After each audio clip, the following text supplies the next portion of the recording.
നമസ്കാരം.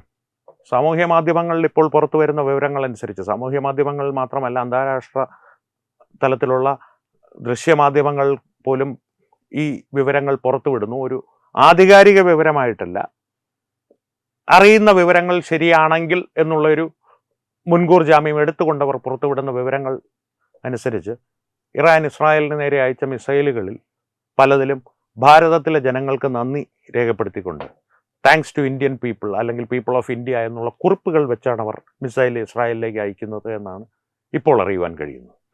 ഇത് സത്യമാണോ, മിഥ്യയാണോ, അതോ ആരുടെയെങ്കിലും ഭാവനയാണോ എന്നുള്ളത് ഇനി തീരുമാനിക്കേണ്ട, അല്ലെങ്കിൽ സത്യാവസ്ഥ ഇനി വെളിപ്പെട്ട് വരേണ്ടതാണ്. എന്തായാലും തൽക്കാലത്തേക്ക് നമുക്കിത് സത്യമാണെന്നൊന്ന് വിചാരിക്കാം. അപ്പോൾ ഈ ഭാരതത്തിലെ ജനങ്ങൾക്ക് എന്തുകൊണ്ടാണ് നന്ദി പറഞ്ഞത്? ഇവിടെ നമ്മുടെ സോഷ്യൽ മീഡിയയിൽ കിടന്ന് ഇറാൻ സൂപ്പർ, അന്നം തരുന്ന അന്നമ്മ നാട് ഇന്നു മുതൽ അന്നമ്മയല്ല കുഞ്ഞമ്മയാണ് എന്ന് സൗദിയെയും UAEയും ഒക്കെ ഒറ്റ രാത്രി കൊണ്ട് തള്ളി പറയുന്ന സോഷ്യൽ മീഡിയ ജീവികളെ കണ്ടിട്ടാണോ? അല്ല എന്നുള്ളതാണ് സത്യം. കാരണമെന്ന് വെച്ച് കഴിഞ്ഞാൽ ഭാരതത്തിൻ്റെ ഭരണം അല്ലെങ്കിൽ ഭാരതത്തിൻ്റെ സർക്കാർ അവരാൽ കഴിയുന്ന രീതിയിൽ ഇറാനോടൊപ്പം നിൽക്കുന്നു എന്നുള്ളത് കൊണ്ട് തന്നെയാണ്.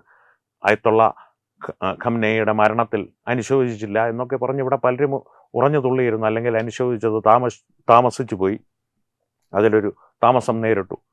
എന്തൊക്കെ പറഞ്ഞാലും നരേന്ദ്രമോദിയുടെ നയതന്ത്രം മനസ്സിലാക്കുവാനുള്ള ഒരു ബുദ്ധിവികാസം ഇവിടെയുള്ള ഈ വിമർശന ജീവികൾക്ക് അല്ലെങ്കിൽ പരാതങ്ങൾ എന്ന് പറഞ്ഞാൽ പാരസൈറ്റ്സ് ആണ്, ജെൻസിക്ക് വേണ്ടിയിട്ട് പറയുകയാണ്.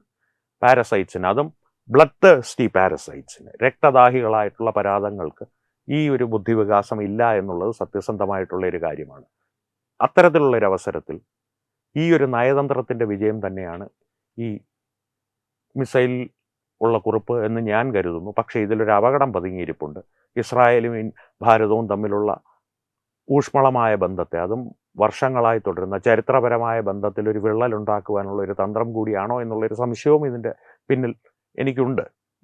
എന്നിരുന്നാൽ പോലും ഇപ്പോഴത്തെ അവസ്ഥയിൽ ഭാരതം ആർക്കൊപ്പം നിൽക്കണം എന്നുള്ള ചോദ്യത്തിന് വളരെ കൃത്യമായിട്ടുള്ള ഉത്തരമാണ് ശ്രീ നരേന്ദ്രമോദി മുന്നോട്ട് വയ്ക്കുന്നത്. ഭാരതം നിൽക്കേണ്ടത് ഭാരതത്തിനൊപ്പമാണ്, ഭാരതത്തിലെ ജനങ്ങൾക്കൊപ്പമാണ്. അല്ലാതെ ഈ പറയുന്നത് പോലെ നീതി, ധർമ്മം, ഞങ്ങൾക്ക് മാത്രമേ, ഈ പറയുന്ന പോലെ പാലസ്തീനിൽ ബോംബിട്ടാൽ ഞങ്ങൾക്ക് പൊള്ളും, കാബൂളിൽ പാകിസ്ഥാൻ ബോംബിട്ടാൽ ഞമ്മൻ്റെ ആൾക്കാർക്ക് ബോംബിട്ടാൽ നിങ്ങൾക്കെന്താ സർക്കാരെ, അല്ലെങ്കിൽ നിങ്ങൾക്കെന്താ BJP എന്നുള്ള തരത്തിലുള്ളൊരു നയതന്ത്രമല്ല ലോകത്തിന് ഇന്ന് ആവശ്യം. കൃത്യമായി നമ്മുടെ രാജ്യത്തെ ജനങ്ങളുടെ സുരക്ഷയും അവരുടെ ഒരു മുന്നോട്ടുള്ള ജീവിതത്തിൻ്റെ സുഗമമായിട്ടുള്ള ചലനവും അല്ലെങ്കിൽ ഒരു നീക്കവും കണക്കാക്കിയുള്ള നയതന്ത്രമാണ് ഇന്നത്തെ ഭൂരാഷ്ട്രതന്ത്രത്തിന് ആവശ്യം. ഈ ഭൂരാഷ്ട്രതന്ത്രത്തിൽ, ജിയോ പൊളിറ്റിക്സിൽ അതിലൊരു മാന്യത എന്ന് പറയുന്നതുണ്ട്, സത്യമാണ്. എന്നാൽ കൃത്യമായിട്ട് ഇപ്പോൾ ഏറ്റവും മാന്യമായിട്ടുള്ള കാര്യം എന്താണ്? ഈ യുദ്ധത്തിൽ നമുക്ക് നേരിട്ട് പങ്കൊന്നുമില്ല, അതുകൊണ്ട് മാറി നിൽക്കുക എന്നുള്ളതാണ്. ആ മാന്യത ഇപ്പോൾ കാണിച്ചു കഴിഞ്ഞാൽ നഷ്ടം സഹിക്കേണ്ടി വരിക ഭാരതത്തിന് മാത്രമായിരിക്കും.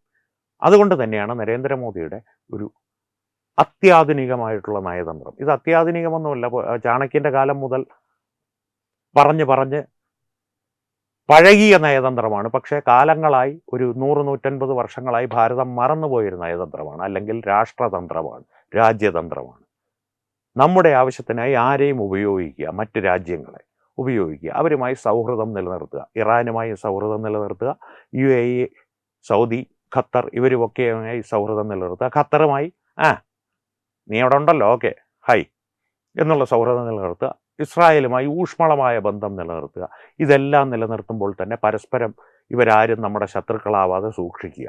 ഇത് വളരെ സങ്കീർണമായൊരു പ്രക്രിയയാണ്, പക്ഷേ വളരെ മെയ് വഴക്കം വേണ്ടൊരു രാഷ്ട്രതന്ത്രമാണ്. അത് പക്ഷേ വളരെ കൃത്യമായി നരേന്ദ്രമോദി ചെയ്യുന്നു എന്നുള്ളതിൻ്റെ ഉദാഹരണമാണ് ഇപ്പോൾ വളരെ കാലമായി ഭാരതത്തിൽ എന്തെങ്കിലും തരത്തിൽ കുഴപ്പങ്ങൾ ഉണ്ടാക്കുവാൻ ആഗ്രഹിച്ച് നടക്കുന്ന രാഹുൽ ഗാന്ധി, വ്യാജഗാന്ധി കുടുംബം ഉൾപ്പെടെ, ഇപ്പുറത്ത് സമാധാന മതക്കാരുൾപ്പെടെ പലർക്കും നിരാശയുണ്ടാക്കുന്ന ഇന്ധനക്ഷാമം ഇല്ലായ്മ, ഇഡ്ഡലി കഴിക്കാൻ പറ്റുന്നില്ല, എൻ്റെ വീട്ടിൻ്റെ അടുത്തുള്ള കണാരൻ ചേട്ടൻ്റെ ഹോട്ടൽ അടച്ചു എന്ന് അയാം ശവം പോലുള്ള ടെക് ബ്ലോഗേഴ്സ് ചിലപ്പോൾ പറയുമായിരിക്കും. അയാൾ പറഞ്ഞിട്ടുണ്ടെന്നല്ല പറഞ്ഞത്, അയാം ശവം എന്നുള്ളൊരു ടെക് ബ്ലോഗർ ഉണ്ടോ എന്ന് ആദ്യം ആലോചിക്കുക, എന്നിട്ട് അയാൾ അങ്ങനെ പറഞ്ഞിട്ടില്ല എന്ന് കമൻറ്റുകൾ രേഖപ്പെടുത്തുക. അപ്പോൾ രണ്ട് തരത്തിലും ചിന്തിക്കാം നമുക്ക്. അപ്പോൾ അയാം ശവം എൻ്റെ വീട്ടിൻ്റെ അടുത്തുള്ള കണാരൻ ചേട്ടൻ്റെ ഇഡ്ഡലി തുറക്കാത്തത് കൊണ്ട് എനിക്ക് ഇന്ന് ഇഡ്ഡലി കഴിക്കാൻ പറ്റിയില്ല, മോദി സമാധാനം പറയണം, ഏറ്റവും ചുരുങ്ങിയത് മോദി രാജിവെക്കുകയെങ്കിലും ചെയ്യണം, അല്ലെങ്കിൽ അമിത്ഷാ എൻ്റെ അടുത്ത് മാപ്പെങ്കിലും പറഞ്ഞൊരു കത്തെഴുതണം എന്നുള്ള ആവശ്യങ്ങളുമായിട്ട് ഇവിടെ കിടന്ന് ഉറഞ്ഞു തുള്ളുന്നവരുണ്ട്. പക്ഷേ ഇന്ധനക്ഷാമം രാജ്യത്ത് ഈ പറയുന്ന രൂക്ഷതയിൽ ഇല്ല എന്നുള്ളതാണ് സത്യം. ആ തലത്തിലേക്ക് രാജ്യത്തിനെ നയിക്കുവാൻ സാധിക്കുന്നത് മോദിയുടെ നയതന്ത്ര വിജയം തന്നെയാണ്. ഈ കാര്യം ഇടയ്ക്കിടയ്ക്ക് എടുത്തു പറയുന്നത് എന്തിനാണ്? ഇതൊരു മോദി സ്തുതിയാണോ? മോദി സ്തുതിയാണെന്ന് കരുതിയാലും വിരോധമൊന്നുമില്ല. പിന്നെ എന്തിനാണ് ഇത് ഇടയ്ക്കിടയ്ക്ക് എടുത്തു പറയുന്നത്? അത് വെറുതെ. കാരണം എന്ന് വെച്ച് കഴിഞ്ഞാൽ അതൊരു രസം. ദിസ് ഈസ് മൈ എൻ്റർടൈൻമെൻ്റ് എന്ന് പറയുന്ന പോലെ ഇത് കേൾക്കുമ്പോൾ ഇതിനെ എതിർക്കാൻ കഴിയാതെ കൃത്യമായിട്ടുള്ള വിവരങ്ങൾ മുന്നോട്ട് വെച്ച് അല്ലെങ്കിൽ വസ്തുതാപരമായിട്ട് ഇതിനെ എതിർക്കുവാൻ കഴിയാതെ നമ്മുടെ ട്രോളന്മാരുടെ ഭാഷയിൽ പറഞ്ഞാൽ കുരു പൊട്ടി ഉള്ളിലാകെ പുകഞ്ഞു നീറി അസ്വസ്ഥരായി തെറിവിളിയിലേക്ക് പോകുന്ന ചില കൂട്ടങ്ങളുണ്ട്. അവരുടെ ഈ പിടച്ചിലും പുകച്ചിലും കുരുപൊട്ടലും ഒക്കെ കണ്ട് രസിക്കുക എന്നുള്ളത് ദിസ് ഈസ് മൈ എൻ്റർടൈൻമെൻറ്റ്. അതിന് വേണ്ടിയിട്ട് മാത്രം പറഞ്ഞു എന്നേ ഉള്ളൂ. അതുകൊണ്ടാണ് പറഞ്ഞത് ഇറാൻ്റെ താങ്ക് യു മിസൈൽ ഒരു ഇരുതല വാളാണ്.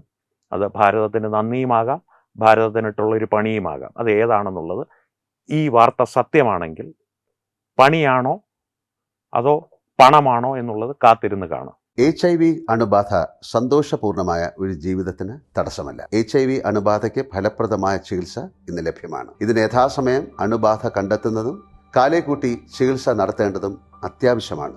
സൗജന്യമായ ചികിത്സയും മാർഗനിർദ്ദേശങ്ങളും സർക്കാർ ആശുപത്രികളിലെ ART അഥവാ ഉഷസ് കേന്ദ്രങ്ങളിൽ ലഭ്യമാണ്. ആരോഗ്യ സംരക്ഷണം ഓരോരുത്തരുടെയും ഉത്തരവാദിത്തമാണ്.